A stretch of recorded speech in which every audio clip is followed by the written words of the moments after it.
reçu, Seigneur, le nom qui est au-dessus de tous les noms. Et en ton nom, Seigneur, ta parole déclare que tout genou fléchisse et toute langue confesse que tu es Seigneur. Oui, Papa, nous reconnaissons ce matin que dans les cieux, sur la terre et sous la terre, il n'y a point d'autre Dieu comme toi. Tu es l'incomparable, Seigneur.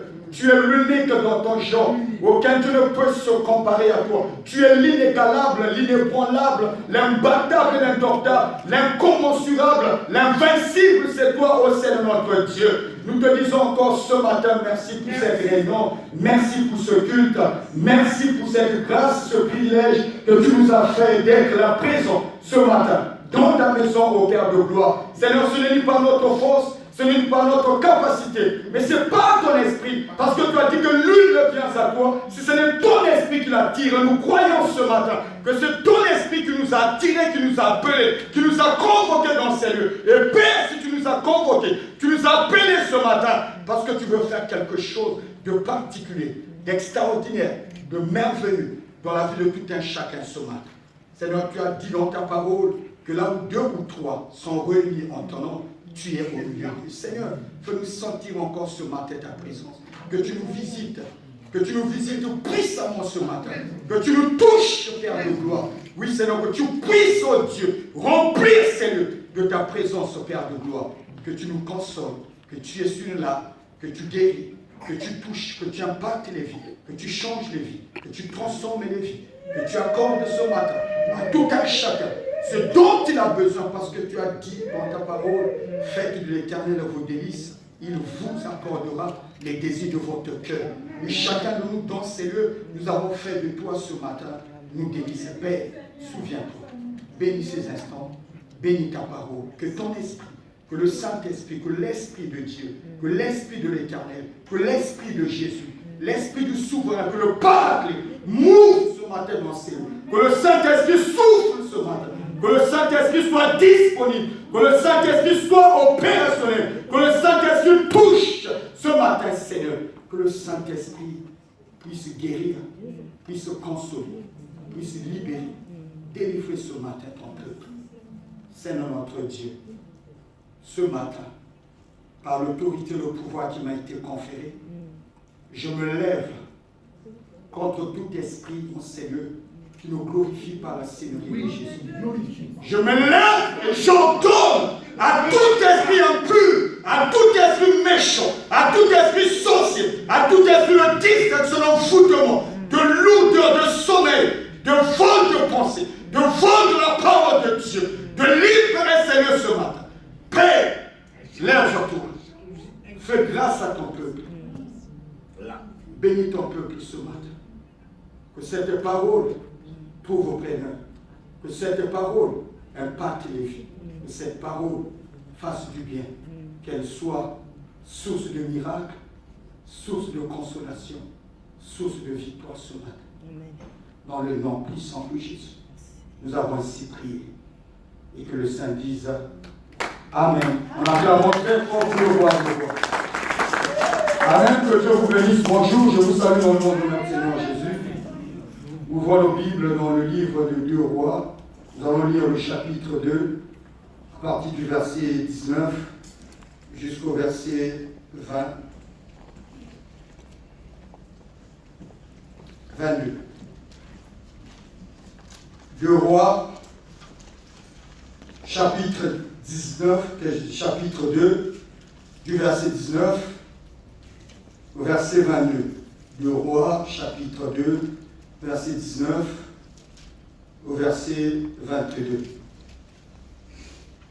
Nous y sommes. Amen. Je lis au nom de notre Seigneur Jésus-Christ. Les gens de la ville dirent à Élisée, voici le séjour de la ville est bon, comme le voit mon Seigneur. Mais les eaux sont mauvaises et le pays est stérile. Il dit, apportez-moi un plat neuf et mettez-y du sel. Et il le lui apporta. Ils le lui apportèrent. Il alla vers la source des eaux. Et il y jeta du sel et dit, Ainsi parle l'Éternel, j'assainis ces eaux, il n'en proviendra plus ni mort, ni stérilité. Et les eaux furent assainies jusqu'à ce jour, selon la parole qu'Élisée avait prononcée. Amen. Le thème de mon message, je l'ai intitulé ce matin, la restauration. La restauration. La restauration, par définition, est un acte ou une action qui consiste à rebâtir, à reconstruire, à réparer, à remettre une chose en son état premier. C'est-à-dire qu'une chose à la base, au départ, qui était bien, une chose qui était bien construite, mais qui a été détruite. Et la restauration, elle consiste à réparer, à rebâtir la chose, à la reconstruire, à la remettre dans son état premier. Bien-aimés dans le Seigneur, ce matin, ma prière est que cette parole trouve preneur. Ma prière ce matin, que tu ne sortes pas de ces lieux tels que tu es venu. Et j'aimerais dire à quelqu'un ce matin que tu as bien fait d'être là. J'aimerais dire aussi que tu es au bon endroit et au bon moment. J'aimerais dire à quelqu'un ce matin que tu es à la bonne adresse. Tu ne t'es pas trompé d'adresse. Dans le livre de Hébreux, le chapitre 13, le verset 8, il est écrit: Jésus-Christ est le même hier, aujourd'hui et éternellement. Bien-aimés dans le Seigneur, quels que soient les changements qui se sont produits ou qui vont encore se reproduire dans ta vie, soit dans ce monde,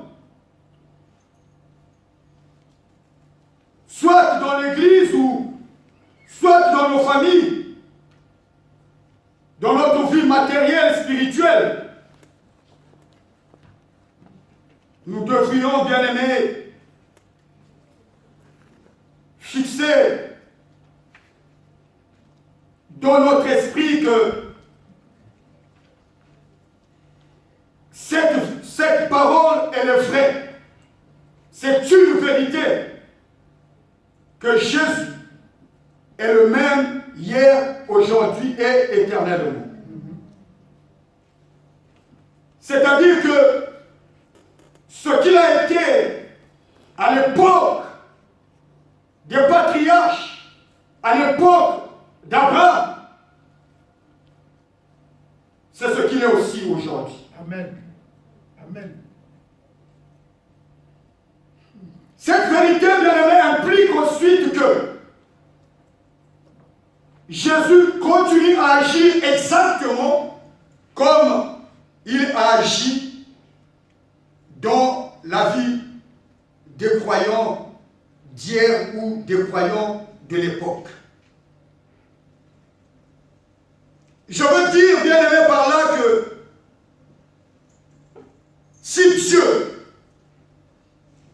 en lisant ce texte, il avait restauré la vie de Jéricho, si Dieu avait délivré ou ôté la malédiction qui planait sur Jéricho, la condamnation qui était sur Jéricho, si Dieu avait délivré Jéricho de la mort, de la stérilité, il est aussi ce matin capable de restaurer ta vie, de ôter la condamnation, la malédiction qui était sur ta vie. Alléluia, amen. Je le crois. C'est possible, bien-aimé dans le Seigneur. La Bible dit dans ce texte que les gens de la ville, c'est-à-dire les habitants de la ville de Jéricho, ils sont allés voir Élisée, rencontrer Élisée, dire à Élisée: voici le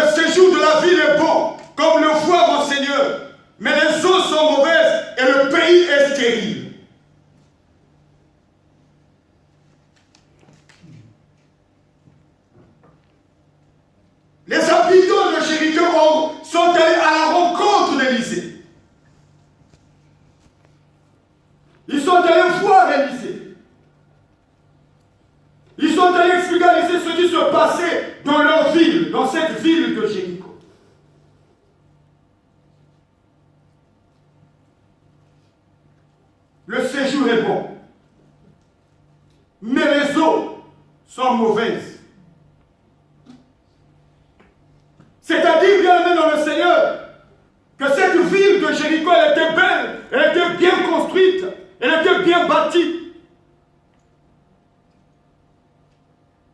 Et si vous lisez même la Bible dit que c'était une ville qui était fortifiée.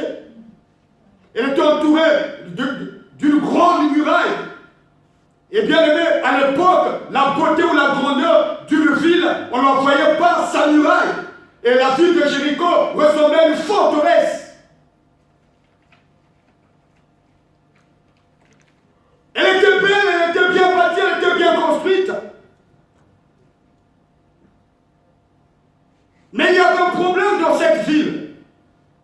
Le problème, c'est que les eaux étaient mauvaises.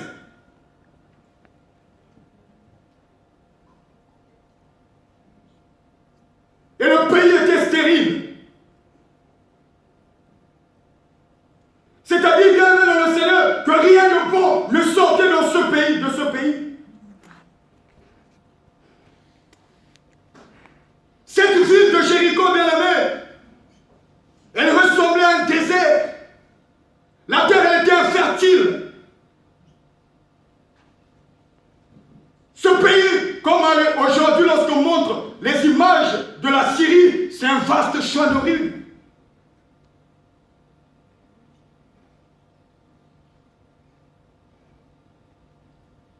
Le pays était dans un chaos. Comme il n'y avait rien de bon. Assurément, il y avait la famine.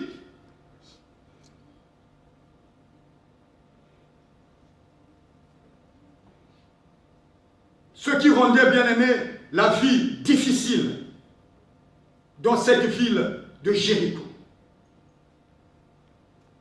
Bien aimé dans le Seigneur,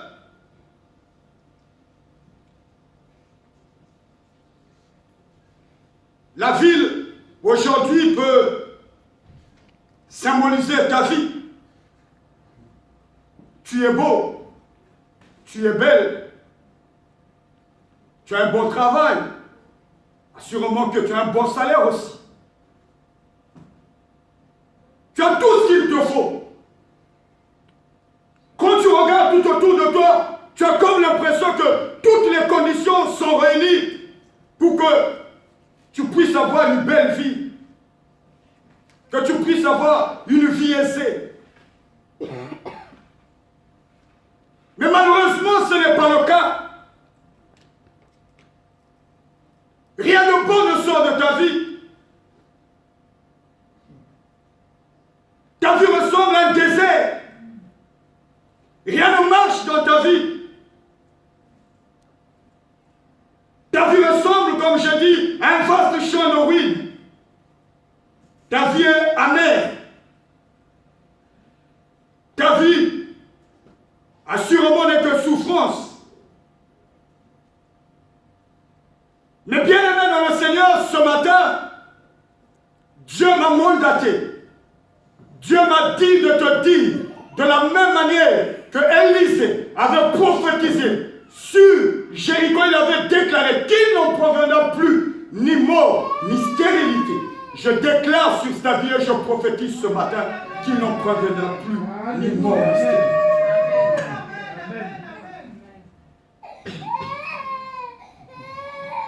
Je déclare ce matin, je prophétise bien aimé dans le Seigneur que quelque chose de bon cette année sortira de ta vie. Amen. Je déclare que Dieu va te restaurer. Amen.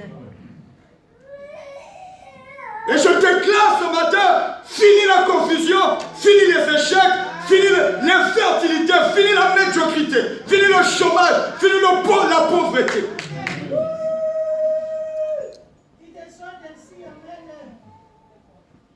Dans le livre de Jean 1, le verset 45 à 46, la Bible dit que Philippe rencontra Nathanaël et lui dit, c'est Philippe qui parle à Nathanaël, il dit à Nathanaël, nous avons trouvé celui de qui Moïse a écrit dans la loi et dont les prophètes ont parlé.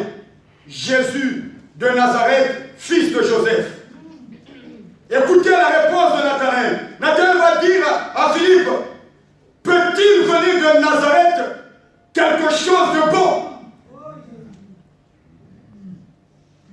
Bien-aimé dans le Seigneur, ce qui montre que Nazareth était une ville méprisée. Nazareth était une ville inconsidérée. Nazareth était dans l'opprobre.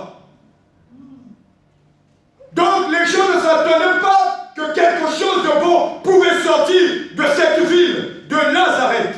Mais la vérité, c'est que le Fils de Dieu, Jésus de Nazareth, le Messie, le roi d'Israël, il est sorti, bien-aimé, de Nazareth.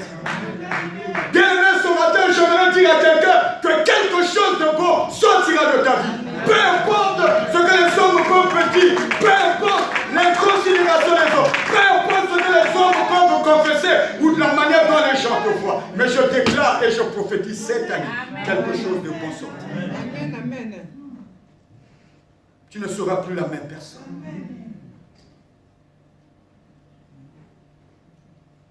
Si vous lisez la suite, vous allez voir, lorsque Jésus a vu Nathanaël, il lui a dit, oh, je t'avais déjà vu quand tu étais sur le figuier. Nathanaël a dit, oh, Rabbi. Jésus lui a dit, oh, tu crois parce que je te dis ces choses. Nathanaël avait réalisé, avait compris que c'était la vérité, ce que Philippe lui avait dit, que quelque chose de merveilleux, le Messie, le Fils de Dieu, le roi d'Israël, était sorti réellement de Nazareth. Amen.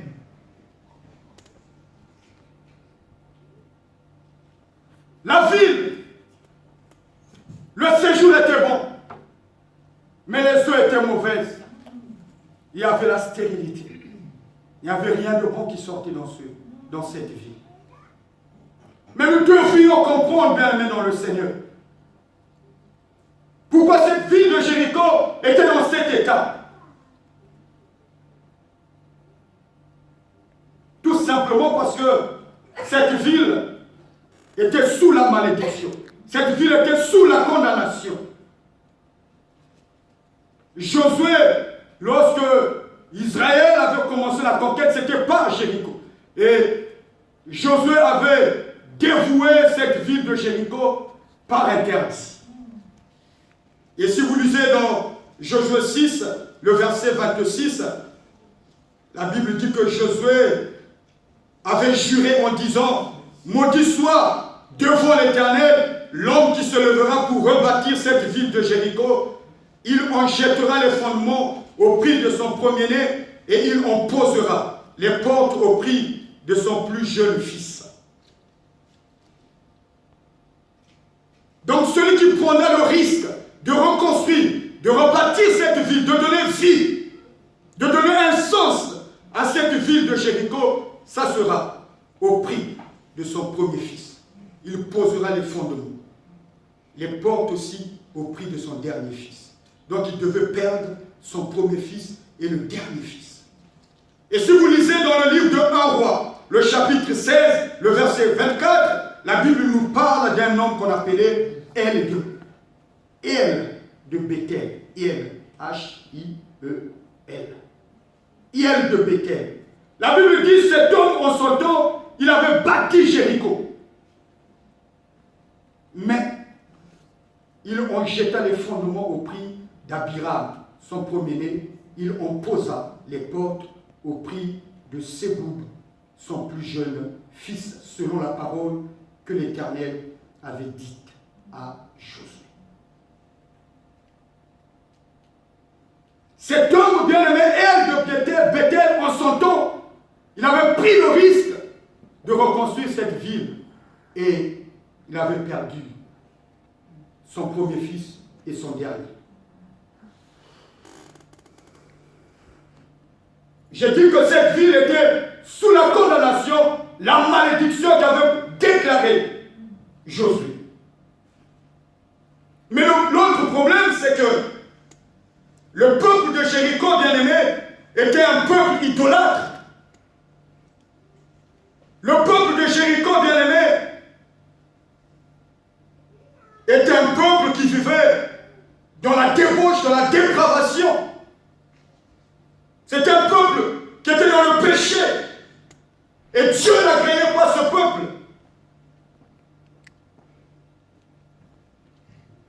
Bien-aimé, il est écrit dans le livre de Romains, le chapitre 6, le verset 23, que le salaire du péché, c'est la mort. Mais le don gratuit de Dieu, c'est la vie éternelle en Jésus-Christ, notre Seigneur et Sauveur.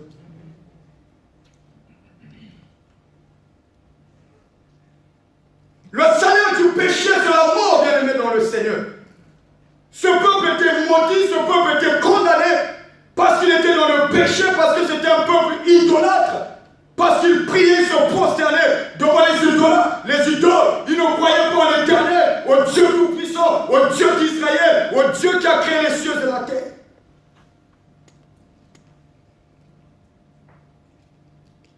Et la ville de Jéricho, bien aimé, c'est une ville qui donnait la mort à ses habitants.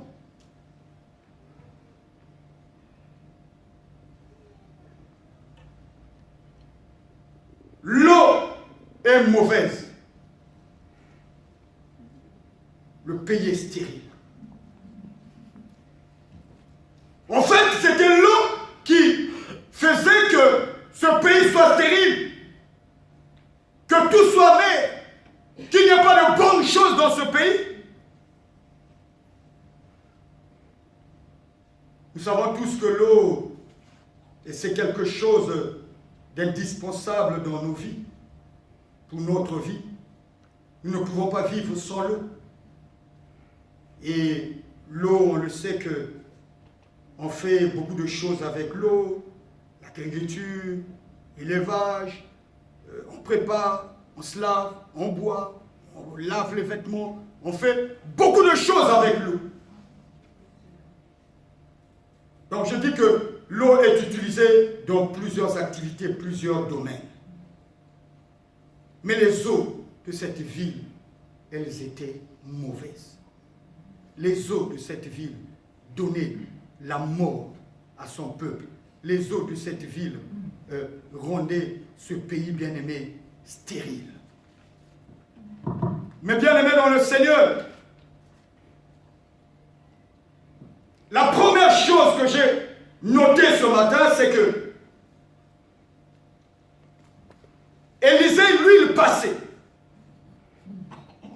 Ce sont les habitants de la ville qui sont allés à la rencontre d'Élisée.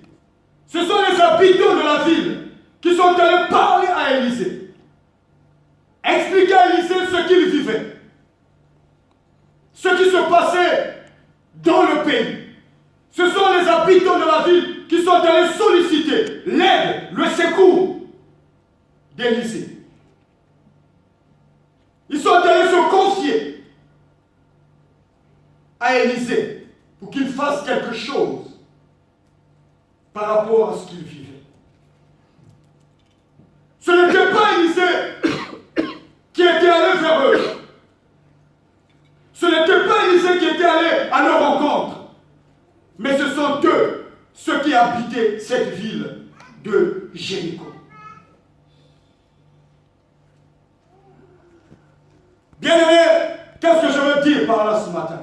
Je veux dire, bien-aimé, la délivrance, on la cherche.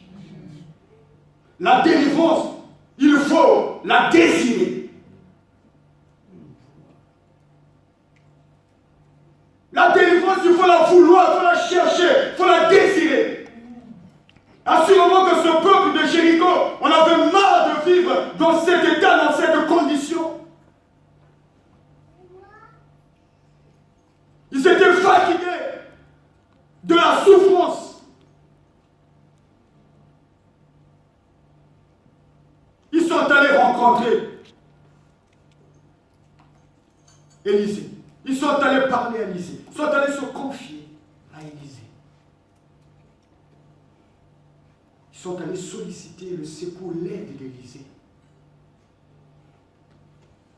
Bien-aimés dans le Seigneur, quel que nous sommes là, chacun de nous, nous connaissons nos vies. Nous savons ce qui ne marche pas, ce qui ne va pas dans nos vies.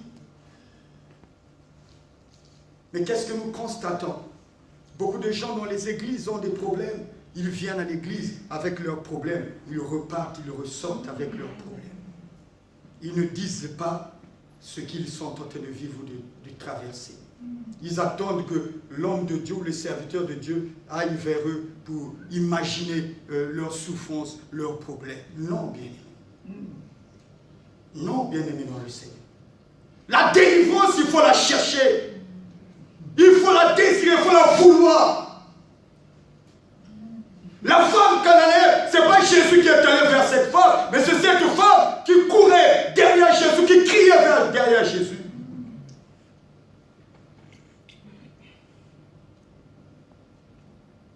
La femme qui avait la perte de sang pendant 12 ans, ce n'est pas Jésus qui était à son rencontre, mais c'est elle, bien-aimé, qui a désiré, qui a cherché. Il a dit non, si je peux seulement toucher le pan de sa peau. Bien-aimé, nous disons que l'église c'est comme un hôpital. Lorsque tu vas à l'hôpital, il y a des médecins, il y a des infirmiers, il y a des docteurs. Mais l'église c'est pareil. L'église c'est un hôpital aussi. Et Dieu a établi les hommes de Dieu, les serviteurs de Dieu, qui sont là, qui peuvent t'aider, qui peuvent prier pour toi, afin que la grâce de Dieu se manifeste, que tu puisses sortir dans la situation dans laquelle tu te trouves. Amen. Ce n'est pas le médecin qui va vers le malade, mais c'est le malade qui va chercher le médecin. Et le médecin n'est pas un magicien pour savoir ce que tu vis, ce que tu traverses. Si toi tu ne lui expliques pas, si tu ne lui parles pas, si tu ne te confies pas. C'est ça, bien aimé, justement, le problème avec les chrétiens d'aujourd'hui. Nous ne parlons pas, nous ne disons pas ce qui se passe dans nos vies, mais nous voulons voir la main de Dieu. Non, bien aimé dans le Seigneur. Change ta façon de concevoir, de faire les choses. Amen.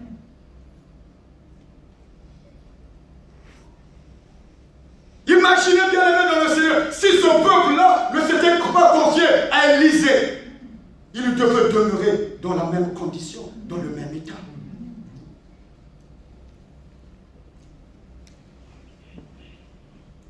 Dans le livre de Luc, le chapitre 11, le verset 9, c'est Jésus qui dit, et moi, je vous dis, demandez et l'on vous donnera, cherchez et vous trouverez, frappez et l'on vous ouvrira.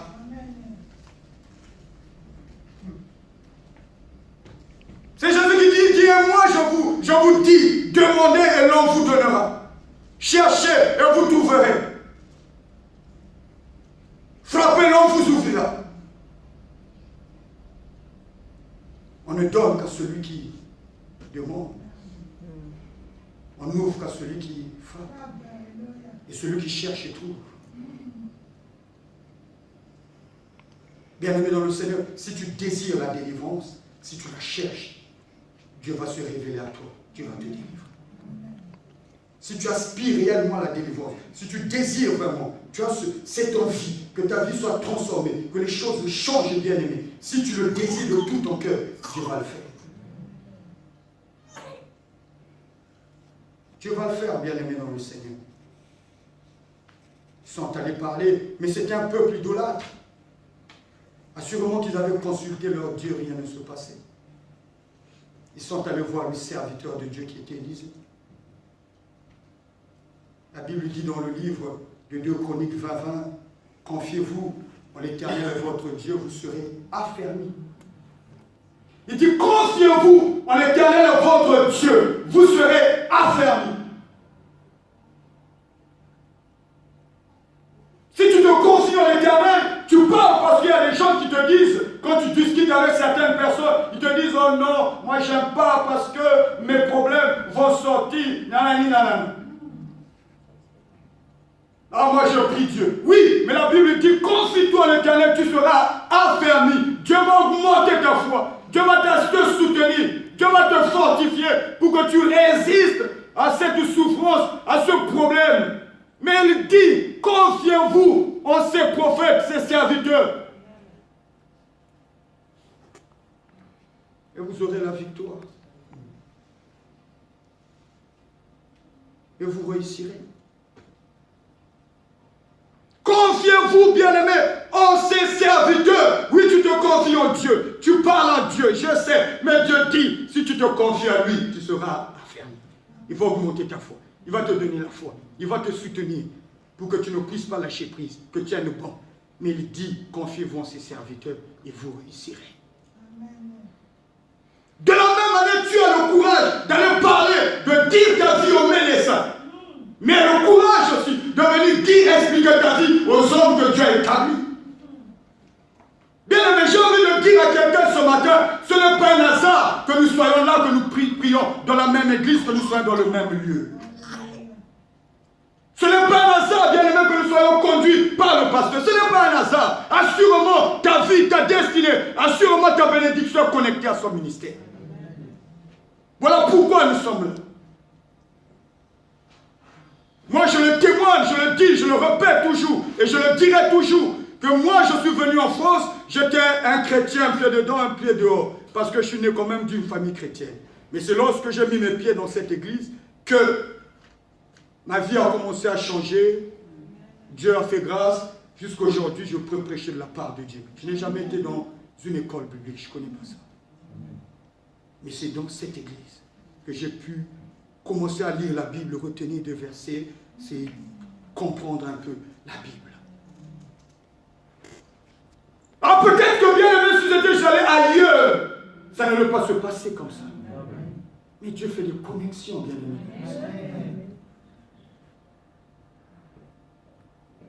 Il y a une opportunité, bien aimé, que nous devrions saisir dans nos vies.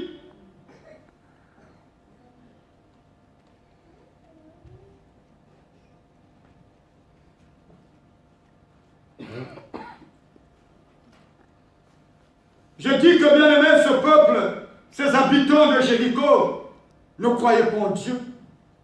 C'était des idolâtres. Ils se prosternaient devant les idoles, devant les statues. Mais le fait qu'ils sont allés parler à Élisée, le fait qu'ils sont allés se confier à Élisée, bien aimé dans le Seigneur, j'ai trouvé dans ce peuple quand même un esprit d'humilité. Ils sont allés dire, expliquer à Élisée ce qui se passait dans la ville, ce qu'il vivait, les souffrances.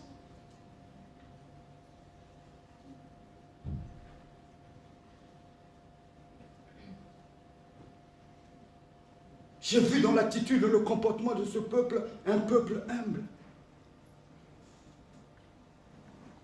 Parce que ce n'est pas facile de se confier. Ce n'est pas facile de dire ses problèmes à quelqu'un.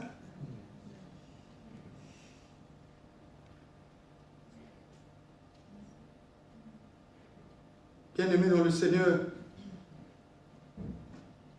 la Bible dit dans le livre de Proverbes, le chapitre 18, le verset 12, que l'humilité précède la gloire.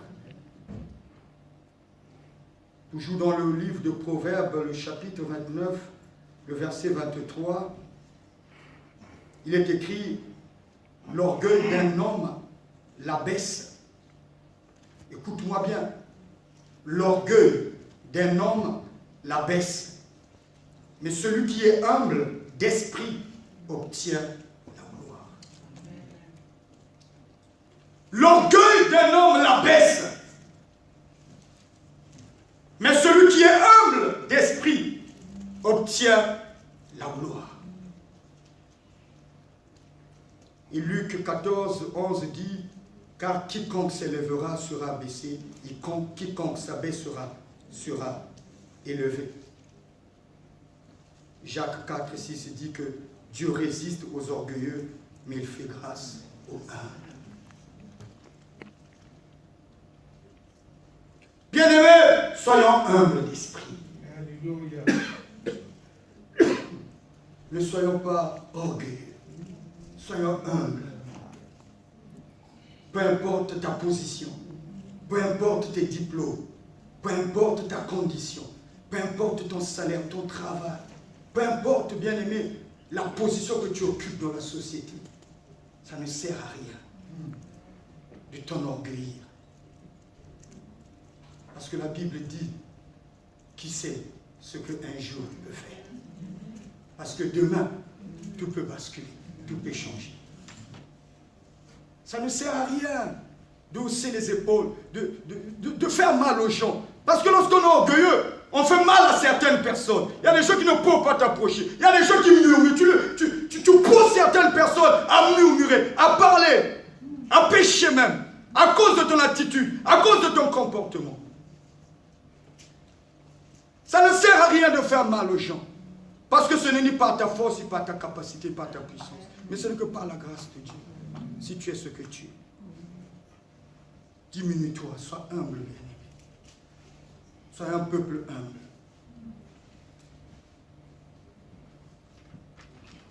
J'ai parlé de l'humilité et il y a autre chose que j'ai vu dans l'attitude de ce peuple. Lorsque Élisée leur a dit, quand ils ont expliqué le problème, ils ont dit à Élisée, Élisée leur a dit, apportez-moi un plat neuf. Un plat neuf. Et la Bible dit, ils le lui apportèrent. Un plat neuf. Et ils avaient un problème. Le problème, c'est parce que les eaux étaient mauvaises, les eaux étaient amères. Il y avait la stérilité, il y avait la sécheresse, il y avait sûrement la famine, il y avait la mort dans le pays. Mais qu'est-ce que le plat neuf avait à voir avec le problème qu'ils avaient ou ce qu'ils traversaient? Mais qu'est-ce qu'ils ont fait? Ils ont juste obéi à ce que Élisée leur avait demandé. Ils ont apporté le plat neuf à Élisée. J'ai vu encore que ce peuple était un peuple obéissant. Et la Bible dit que l'obéissance vaut mieux que le sacrifice. Ne soyons pas comme cet homme qu'on nous a prêché dimanche passé, cet homme fort, ce grand chef de l'armée de la Syrie, Naaman, qui avait la lèpre. Il est allé en Israël. Élisée lui a dit, va te jeter 7 fois dans l'eau et tu en sortiras plus. Il a dit, oh non, je croyais qu'il veut venir à mon rencontre, me dire quelque chose. Je retourne, est-ce que les fleuves de la Syrie ne sont pas meilleurs que les fleuves d'Israël? Non, ne soyons pas comme cet homme. Ce peuple n'a pas murmuré, ce peuple ne s'est pas posé des questions, ce peuple n'a pas discuté. Il a juste obéi à porter le plat neuf à Élisée. C'est ce que Dieu nous demande, bien-aimés, dans le Seigneur ce matin. Bien-aimés, garde ces choses. Suis la succession des choses, des événements. J'ai dit qu'il faut désirer, chercher, vouloir, aimer la délivrance. L'humilité, l'obéissance. Dieu veut que nous soyons bien-aimés, un peuple obéissant. Que nous soyons un peuple obéissant. Que nous soyons ce peuple-là qui écoute la parole de Dieu, la voix de Dieu, et qui met la parole de Dieu en pratique. Ce peuple qui fait la volonté de Dieu, qui observe les commandements de Dieu, les lois, les préceptes de Dieu. Ne venons pas seulement écouter, emmagasiner, et au retour, on ne fait rien. Non. Écoute et tu mets en pratique.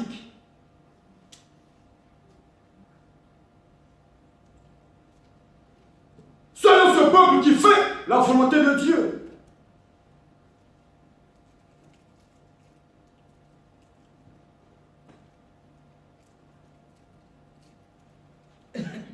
Élisée dit, apportez-moi un plat neuf.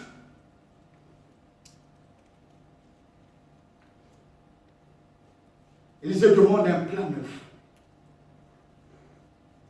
Le plat neuf symbolise, bien aimé, un cœur nouveau. Le plat neuf symbolise le changement de vie, changement de mentalité, changement de comportement, changement de caractère. Plein neuf, un cœur repenti.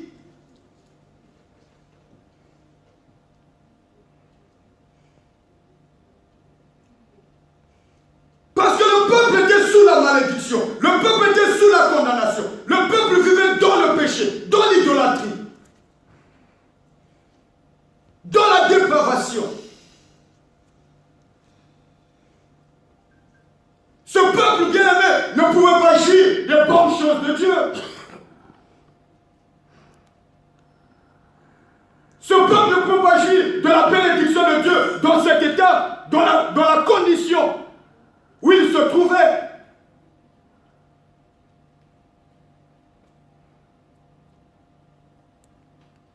Changement de mentalité, changement de vie, changement de caractère, changement de comportement, un nouveau cœur, un cœur repenti, changement de vision.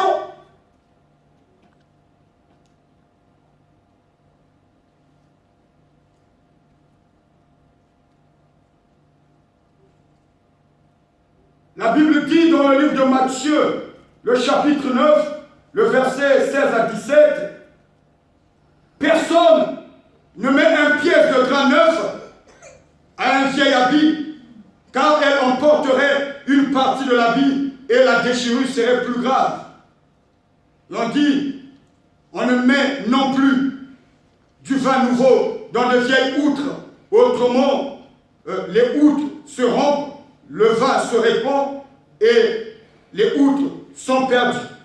Mais on met du vin nouveau dans des outres neuves et le vin et les outres se conservent.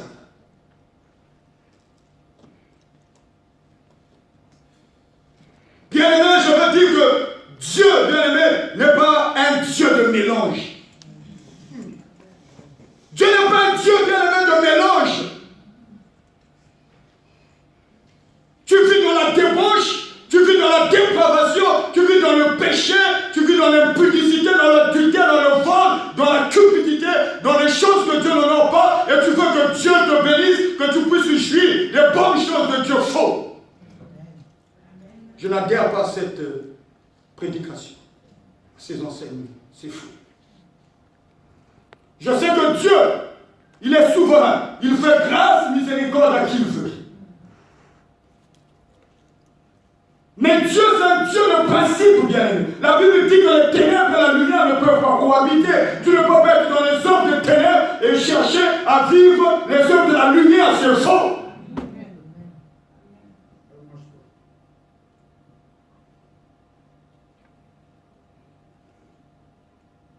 Voilà pourquoi la Bible dit qu'on ne peut pas mettre un vieil habit avec un nouvel habit et le coudre. Non, ça ne marche pas. Sinon, le nouveau habit va déchirer encore le vieil habit. On ne peut pas mettre du vin nouveau dans le vieil outre. Voilà pourquoi il se demande un plein neuf. Parce que le peuple était sous la malédiction, la condamnation. Parce que le peuple vivait dans l'idolâtrie, dans la débauche, dans les œuvres des ténèbres. Le peuple était dans le péché. Mais il fallait qu'il y ait qu'une repentance, qu'il puisse se repentir. Il fallait qu'il y ait changement de mentalité, de vision, de comportement, de caractère, changement de cœur.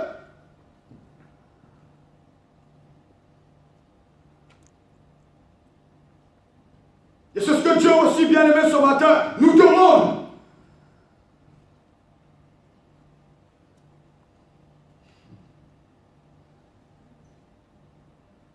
Dieu n'est pas un Dieu de mélange, bien aimé, dans le Seigneur. Assurément, Dieu parle à quelqu'un ce matin. Si tu ne marches pas selon les principes de Dieu, selon la parole de Dieu, bien aimé, tu viens ici, tu perds ton temps. Lorsque le pasteur va déclarer des choses, il va prophétiser. Ne crois pas que tu vas recevoir. Tu passeras à côté. Il cherche à mettre ta vie en ordre avec Dieu et marche comme Dieu veut. Tu vas voir les desseins de l'Éternel, les promesses de Dieu s'accompliront. Amen.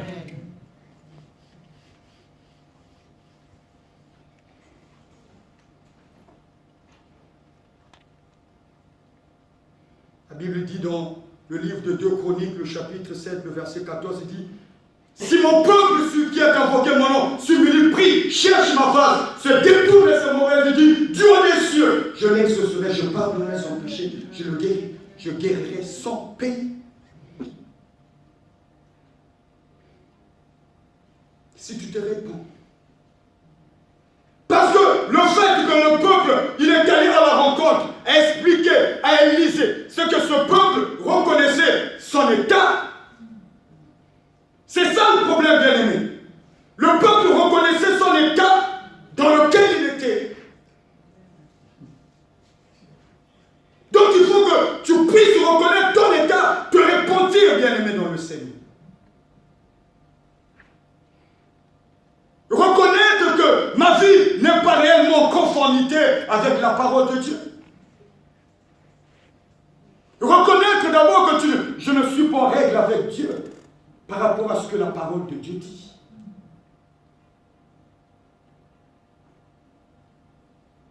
C'est ça, bien-aimé, dans le Seigneur. Et Dieu nous fait une promesse. Il dit: si mon peuple, ceux qui est invoqué, nous sommes le peuple de Dieu. Nous sommes les élus de Dieu. Nous sommes de ceux que Dieu avait choisis depuis le ventre de nos mamans. Ce n'est pas par hasard que tu es là. Dieu nous connaissait avant que nous soyons nés, bien-aimés dans le Seigneur. C'est nous sommes le peuple de Dieu.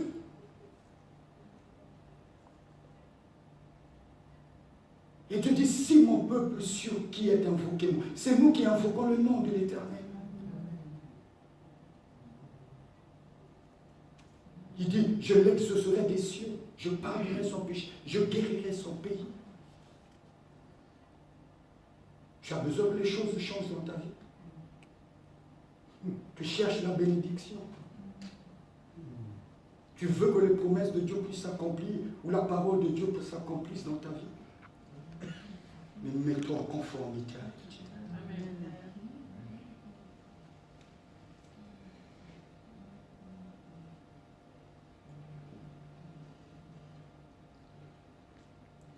Il a dit: apportez-moi un plat nouveau, mettez-y du sel. Et après, la Bible dit, Élisée est allé à la source de l'eau. Le sel, bien-aimé, nous connaissons le rôle du sel. Il a pour rôle de donner du goût, une bonne saveur à la nourriture. Très souvent, peut-être ceux qui, les médecins ont dit non, il ne faut pas manger le sel, ceux qui font l'attention, mais quand tu manges une nourriture sans sel, n'est pas trop bonne, ça passe difficilement. Donc le sel donne un bon goût, une bonne saveur à la nourriture. Le sel en Afrique, dans les villages, où nous, quand on grandissait, on partait passer les vacances au village chez les grands-parents, comme il n'y avait pas de frigo, pas d'électricité, donc la nuit, la nourriture, on la protégeait avec du sel pour que la nourriture ne puisse pas pourrir. Elle sert aussi à la conservation des aliments.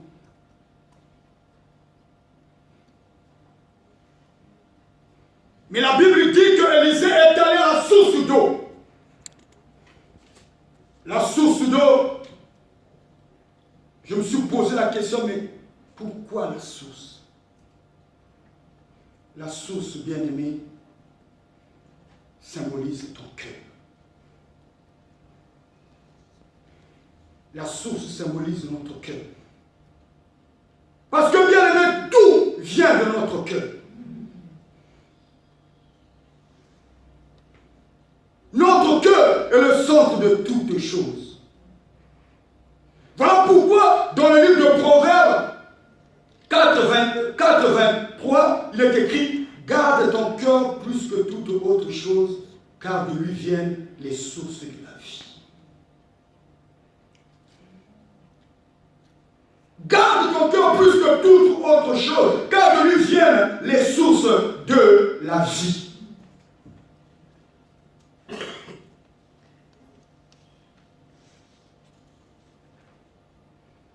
J'ai dit que le cœur, c'est le centre de tout. Et tout vient de notre cœur. C'est le cœur bien-aimé qui garde la parole de Dieu. Et Dieu, ce qui lui intéresse dans nos vies, c'est notre cœur. Ce n'est pas notre apparence. Ce n'est pas ta beauté. Ce n'est pas ta taille. Mais c'est ton cœur qui intéresse Dieu. Dans le livre de 1 Samuel 16, 6 à 7, lorsque Dieu avait envoyé Samuel chez Isaïe, le papa de David, pour aller oindre un de ses fils, lorsque Samuel avait vu Eliab, la Bible dit qu'Eliab était beau, il était grand de taille. Et lorsque Samuel avait vu ça, il a dit, ah, certainement que le oint de l'Éternel est devant lui. Dieu lui a dit, ne tiens pas garde de sa taille, de sa beauté. Je l'ai rejeté. Il dit, les hommes, Dieu ne regarde pas comme les hommes. Les hommes regardent à tout ce qui brille, à l'apparence. Mais Dieu regarde le cœur. La source de toute chose, c'est ton cœur. C'est mon cœur. La source de tout problème, c'est notre cœur, bien-aimé dans le Seigneur.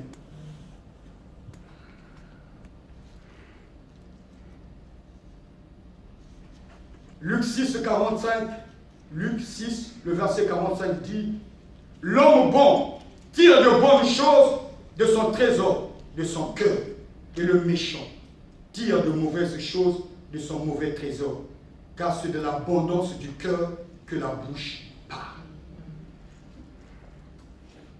Même ce qui sort de ta bouche, c'est ton cœur. Si tu poses des actes que Dieu n'agrée pas, c'est que c'est ton cœur qui t'a demandé de le faire. Si aujourd'hui tu dis non à cette parole, c'est que c'est ton cœur qui est en train de rejeter cette parole. Tout le problème, c'est le cœur. Voilà pourquoi Élisée est allé à la source qui symbolise ton cœur.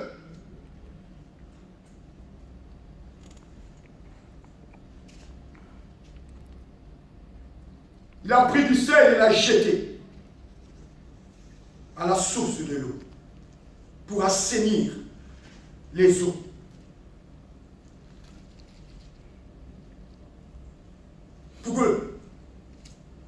Parce que le problème, il fallait le traiter à la source. Parce que c'est de là sortait, jaillissait cette eau. Cette eau qui emmenait la stérilité, la mort dans le pays. Il fallait que cette source-là soit pure. Et tout devait changer dans le pays. Voilà pourquoi je dis un cœur nouveau.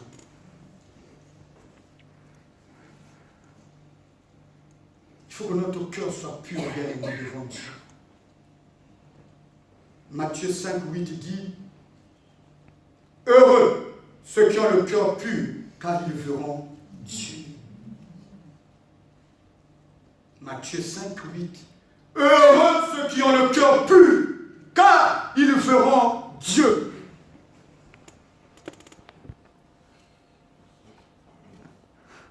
Si tu as un cœur pur, si Dieu agrée ton cœur, comme il a dit de David, l'homme selon mon cœur, Dieu te fera du bien. Dieu va te restaurer. Dieu va accomplir ses promesses, ses desseins. Dieu va t'accorder les désirs de ton cœur. Dieu va te visiter. Dieu va se révéler à toi. Heureux ceux qui ont le cœur pur.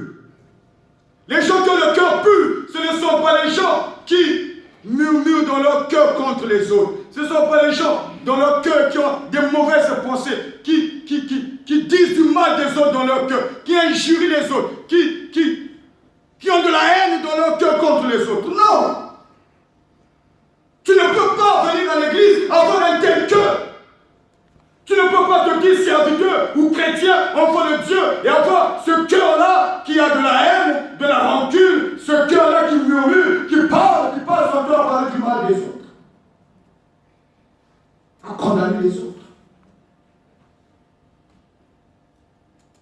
Une personne qui qu'un tel cœur ne verra pas Dieu. Mais celui qui a un cœur pur, celui qui a un cœur que Dieu agrée, il verra Dieu. Dieu va se révéler à lui. Dieu va lui faire du bien. Dieu va lui accorder ce qu'il désire.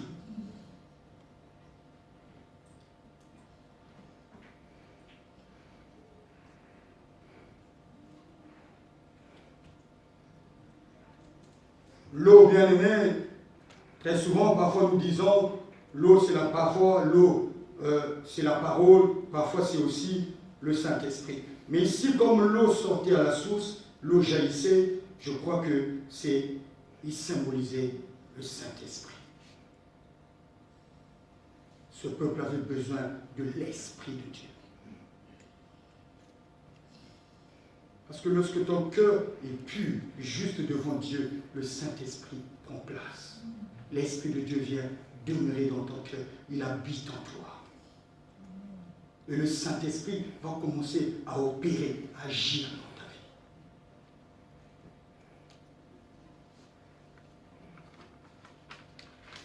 vie. Et quand le Saint-Esprit, bien-aimé, va prendre place, quand le Saint-Esprit va commencer à te remplir, c'est là où, bien-aimé, la parole de Dieu trouvera sa place dans ta vie. C'est là où la parole de Dieu, bien-aimé, va commencer à opérer des miracles et des signes dans ta vie. C'est après avoir assaini l'eau à la source, c'est là où Élisée a prophétisé, il a dit, ainsi parle l'Éternel. Il n'en provenait plus ni mort, ni stérile. Et la Bible dit jusqu'à ce jour, la situation avait changé à Jéricho. Renouvellement de l'esprit, un esprit nouveau, un cœur nouveau, changement de mentalité, de vision, de caractère, de comportement.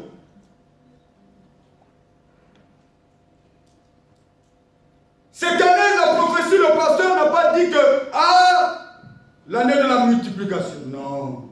Là, non. Il a dit, tiens bon, tiens ferme, ne cède pas à la tentation. Mais il faut que tu marches aussi dans la droiture de la parole de Dieu. C'est comme ça que la parole, les promesses, les desseins de l'Éternel s'accompliront. Lorsqu'il a saigné les eaux, lorsqu'il a demandé un plan nouveau, c'est là qu'il a commencé à parler, à prophétiser sur ce peuple. Il a dit, ainsi parle l'Éternel, j'assainis ces eaux, il n'en proviendra plus ni mort ni stérilité. Et les eaux furent assainies jusqu'à ce jour, selon la parole qu'Élisée avait prononcée. La vie était redevenue normale. Il n'y avait plus la mort, il n'y avait plus la stérilité. Dieu avait restauré Jéricho. Je dis ce matin, bien-aimé, Dieu est capable aussi de restaurer ta vie. Amen. Dieu est capable de changer les choses dans ta vie. Dieu est capable de reconstruire, de rebâtir ta vie. Je ne sais pas ce qui a été détruit ce matin dans ta vie, mais je sais que Dieu est capable. Nous allons prier. Mais à la fin de la prière, nous allons prier pour 2 personnes que j'ai vues ce matin dans un songe. Nous étions à l'église. Il y avait une forte présence de Dieu. Et Dieu m'a montré 2 personnes. Dieu les avait visitées puissamment.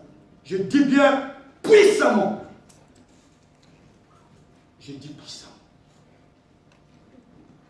Je voyais comment est-ce que Dieu était en train de les utiliser dans une autre dimension, qu'on ne les a jamais vus à l'église.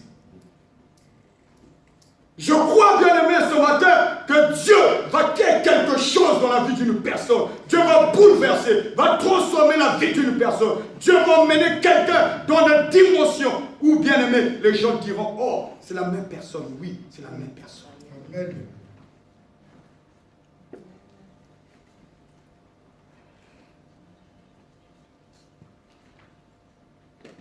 Si ta vie, bien-aimé, est environnée de la mort, de la stérilité, si la stérilité a pris place à siéger ta vie, la stérilité, ce n'est pas seulement de ne pas enfanter, même dans les finances. La stérilité peut être dans beaucoup de domaines. Mais ce matin, Dieu dit, fini, il n'y aura plus ni mort, ni stérilité. La mort n'a plus sa place dans ta vie, dans cette église, dans tes affaires, dans tes entreprises, dans ta maison. La stérilité ce matin n'a plus de place dans cette église, dans ta vie, dans les domaines de ta vie, dans tes finances. Non, c'est fini ça. Un nouveau commencement avec Dieu, un nouveau départ. C'était pour ce peuple de Jéricho, un nouveau commencement, un nouveau départ avec Dieu. Bien aimé, nous sommes rentrés dans une nouvelle ère. Nous sommes dans une nouvelle saison, une nouvelle année. Dieu veut faire aussi de nouvelles choses. Dieu veut nous emmener dans une autre dimension. Dieu veut faire des choses qui vont étonner le monde.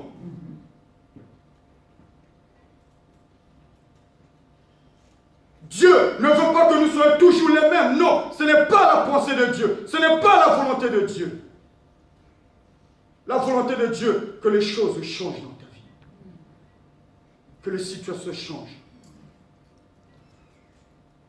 Nous allons nous mettre debout ce matin. Nous allons prier.